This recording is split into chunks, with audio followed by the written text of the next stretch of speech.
Gli extracomunitari sono stati utilizzati come arma di distruzione dei diritti dei lavoratori, generando così un sistema mafioso, all'interno del quale le ditte islamiche estorcono denaro ai loro connazionali, finanziando spesso moschee irregolari e imam. Abbiamo scoperto che dietro a queste società ci sarebbe un business illegale i cui guadagni servirebbero a finanziare le moschee di Monfalcone. Dentro quelle ditte c'è di tutto e chi le gestisce è disposto a qualcosa pur di fare soldi. Parte di questi soldi viene usata per il mantenimento degli imam.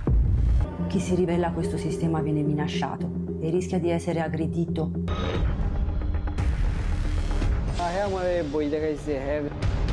আমার কন্ট্যাক্ট করার 1 মাস পরে দেখা আমার বলতেছে মানে একটা বাড়ি দিছি তোর এখানে মানে 2000 ইউরো ঢুকছে আমি এর এখানে 3 মাস কাজ করছি 3 মাস কাজ করার পরে আমি দেশে চলে গেছি মানে আমার একটু ফ্যামিলিগত সমস্যা ছিল না হ্যাঁ আমার বই দেখাইছে হ্যাঁ একটা দিতে মালিক আছে আরেকটা হ্যাঁ আছে হ্যাঁ বইলা বাংলাদেশ থেকে একটা পিস্তলের মামলা খাইছে মানে হ্যাঁ বই আমরা দেখাইতো হ্যাঁ তোর দেড় লাগবে সেরা লাগবে বাইরে লাগবে মানে এরকম মানে বই দেখাইতো মানে আমি ইদানে ডরাইতেছি দেখি মানে আমি আমার মুখ দেখাইতেছি না খেলিগা এখানে অনেক লোক আছে আমার আজ থেকে 2 মাস আগে আমার এখানে মারধর করছে মানে আমার কান থেকে রক্ত বেরিয়েছে